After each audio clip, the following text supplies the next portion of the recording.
మేమైతే ఇప్పుడు mushroom curry చేస్తున్నాం. కొంచెం నెయ్యి, కొంచెం ఆయిల్ వేస్తానండి.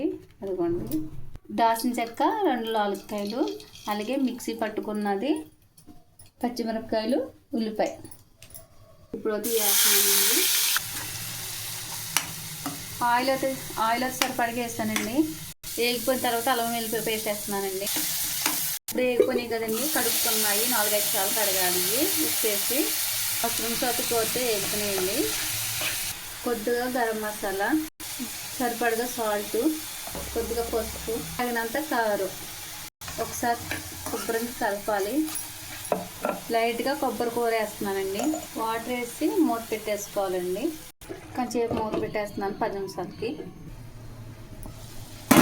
కూర అయితే అయిపోయిందండి దగ్గరికి.